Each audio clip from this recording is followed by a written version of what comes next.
Durante mediados y finales de los años 90, el wrestling tendría un gran boom de popularidad y esto se debía a las hoy conocidas guerras de los lunes por la noche, en las cuales las dos promociones de wrestling más importantes de Norteamérica batallaban cada lunes por la supremacía en los ratings, siendo estas la World Wrestling Federation y la World Championship Wrestling.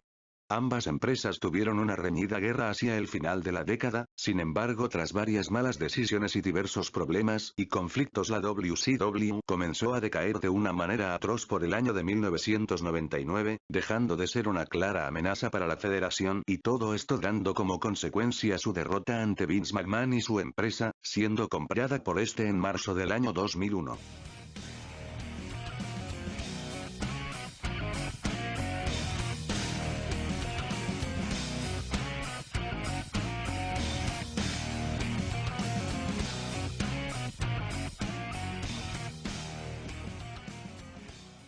¿Qué tal gente de YouTube?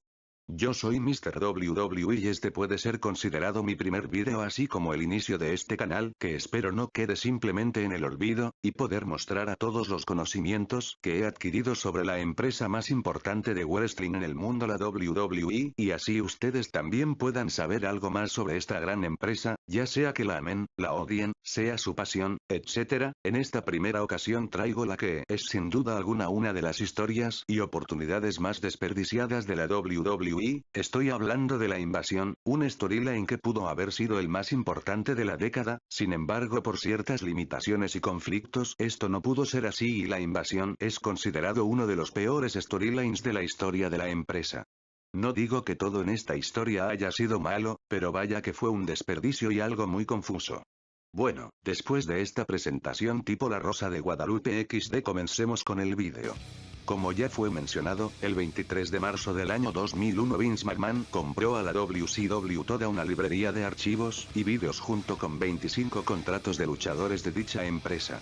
Esto sacudió por completo tanto a fanáticos del wrestling como a las personas involucradas. Los empleados y luchadores de la WCW tampoco sabían qué sucedería con ellos, o con la empresa. Originalmente se pensaba que la WCW fuera un stable face o técnico y fuera dirigido por Shane McMahon, quien sería el dueño ficticio de la WCW, y este peleara contra el dueño de la WWE, en ese entonces la World Wrestling Federation, Vince McMahon, quien en ese momento estaba en el papel de Gilo Rudo.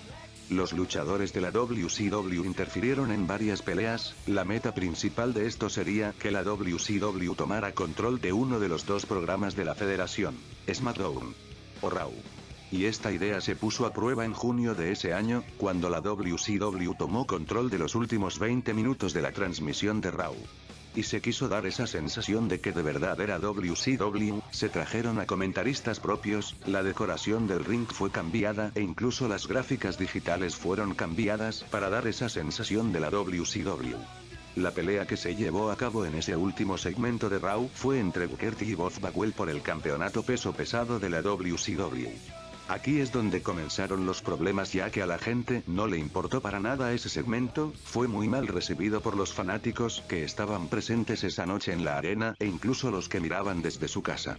Incluso la gente reaccionó de una mejor manera al ver que dos de las más grandes superestrellas de ese momento, Steve Austin y Kurt Angle, se acercaban al ring, y ustedes dirán, ¿cuál es el problema en todo esto? Que en ese tiempo ambos eran heels. La gente recibió de mejor manera a dos rudos muy odiados en ese momento que una lucha entre superestrellas de la WCW. Se decidió entonces que la WCW sería un stable rudo cuya meta sería arruinar económicamente a la WWF. Esta sería una historia más inteligente, ya que la WCW se destacó en la década de 1990 por sus tácticas mezquinas en contra de la WWF, y dado el hecho de que muchos de los fanáticos de la WWF eran completamente leales a su marca y veían a la WCW como una liga menor. En ese año 2001 Vince McMahon no solo había adquirido a su mayor rival la WCW, sino también a la que durante esa época fue considerada la tercer mejor empresa de wrestling en Norteamérica, la ECW. Y los luchadores de esta última en un principio serían introducidos como totalmente indiferentes tanto a la WWF como a la WCW, no apoyaban ni formaban parte de ninguna. Esto cambió cuando al final de una transmisión de Monday Night Raw iban a luchar en una batalla real de 10 contra 10 ante la federación. pero se reveló que la ECW se había unido con la WCW para formar una especie de supergrupo para así tener una oportunidad mayor de vencer a la WWF. El grupo combinado fue conocido originalmente como WCW/ECW, pero los derechos a los activos de la ECW, incluyendo el uso de su nombre por la WWF, estaban siendo debatidos en una corte de quiebras, de manera que el nombre del grupo fue acortado poco después de la unión de la ECW al de la Alianza. En el evento llamado WWF Invasión, el equipo de la Alianza, conocido en ese entonces como el equipo WCW/ECW, derrotó al equipo de la Federación en una pelea que fue promocionada como la batalla inicial.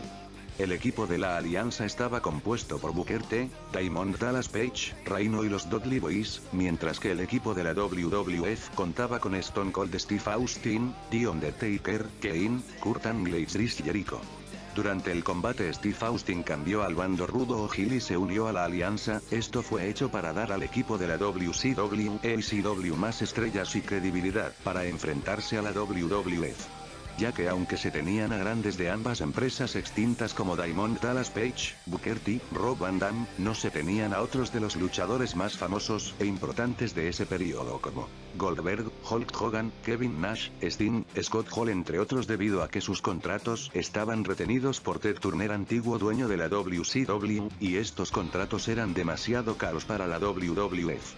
Para contrarrestar después del cambio de Austin a la Alianza, Vince McMahon decidió llamar a La Roca para que ayudara al equipo de la Federación y este decidió unirse para salvar al equipo WWF. Además, La Roca ganó el campeonato de la WCW en nombre de la WWF y lo mantuvo hasta el final de la rivalidad. Todo indicaba que el equipo de la Federación saldría victorioso del Pay-Per-View Survivor Series, pero hubo otra pérdida importante. En los días previos al evento, Kurt Angle atacó a Jericho, al Undertaker, a Kane y a La Roca y se cambió al bando de Austin, o sea el de la Alianza. Para rellenar el puesto de Angle se incorporó al Big Show. Durante este feudo varios campeonatos cambiaron de manos al bando enemigo. En Survivor Series de ese año, se enfrentarían en una lucha por equipos de 5 contra 5 el equipo WWF conformado por La Roca, Jericho, Kane, el Undertaker y Big Show, ante el equipo Alianza conformado por Stone Cold, Kurt Angle, Rob Van Dam, Booker T y Shane McMahon. Lo interesante de esto es que en el equipo de la Alianza solo Booker T y Rob Van Dam podían ser considerados luchadores 100% de la WCW y la ECW. La Roca fue quien obtuvo la victoria para el equipo WWF después de que Kurt Angle cambiara de bando nuevamente y traicionara a Stone Cold y la Alianza, y con esto todos los miembros de la Alianza fueron despedidos a excepción de Austin, los Dudley Boyz, Christian y Rob Van Dam, quienes poseían un título de la WWF en ese entonces. Kurt Angle no fue despedido por haber ayudado a ganar al equipo WWF. Dentro de la cartelera de Survivor Series, la WWF consolidó algunos de los campeonatos restantes, combinando el campeonato de los Estados Unidos con el Intercontinental, unificando los campeonatos mundiales en parejas de la WCW con los de la Federación. Originalmente se esperaba que la Alianza se convirtiera en un grupo al estilo NWO, que gradualmente obtendría el control de la WWF y luego de esto dividir la empresa en marcas separadas. Sin embargo, el fracaso que tuvo la Alianza en cuanto a interés de los fanáticos llevó a que la idea fuera desechada. Al siguiente año, Raw y SmackDown fueron divididos en marcas separadas. Ahora analizaré las causas de que el storyline de la invasión fuese tan desastroso. Para empezar, algo que no se mencionó en el vídeo, pero que es muy evidente, y es el hecho de que por más de que quisieran vender este feudo como ECW y WCW contra la WWF, eso dejó de ser así desde un principio en el momento en que se anunció que Stephanie McMahon sería quien dirigiera la ECW. Para empezar, eso no tenía nada de sentido o lógica por el tipo de empresa que solía ser la ECW y el tipo de personaje que era Stephanie. Pero lo peor de todo fue que esto ya no giraba en torno a las tres empresas y a sus respectivos luchadores, sino que ya todo tenía que ver con los malditos McMahon. Y ahora la que considero que es la máxima razón de que la invasión fuera un fracaso. Tan simple como el agua, como se dijo en el vídeo, la WWF no contaba con los contratos de algunas de las superestrellas más reconocidas de ese tiempo, aquellos luchadores que la gente soñaba ver en batallas de ensueño entre promociones. Ya sea un Sting vs Undertaker, Hulk Hogan contra Stone Cold, entre otras luchas. Sí, la alianza tuvo a alguna que otra gran estrella, pero seamos sinceros aquí, las únicas grandes estrellas de importancia que venían de WCW eran Booker T y Diamond Dallas Page.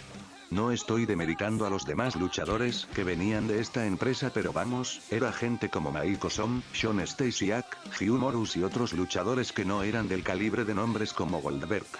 Por eso la WWF tuvo que hacer tantos cambios de bando tan seguidos que llegó a ser ridículo y ya no se sabía por cuánto tiempo estaría alguien con un equipo. La invasión terminó siendo un storyline sobre las mismas personas que ya se estaban viendo en la WWF antes de la compra de su rival, girando en torno a los dueños de la empresa sin ningún sentido alguno, y a final de cuentas se puede decir que nadie salió beneficiado de este feudo.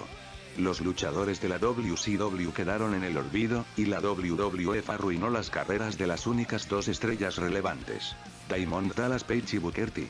Sí, quizás después Booker T tendría un cierto éxito en la empresa del tío Vince, pero no fue tan grande como quizás él merecía. Los luchadores de ECW tuvieron el mismo destino, y para la superestrella más importante de esta, Rob Van Dam, fue el mismo destino que el de Booker T.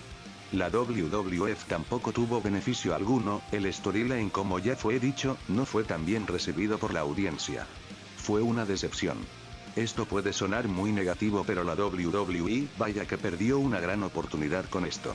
Y bueno gente, hasta aquí el vídeo, espero sea de su agrado. Si te gustó, por favor dame un pulgar arriba, eso sería un gran apoyo para seguir haciendo este tipo de vídeos y seguir con este proyecto. Suscríbete para seguir con el contenido de la WWE y comenta qué piensas de este primer vídeo. Te ha hablado Mr. WWE y te deseo buenas noches.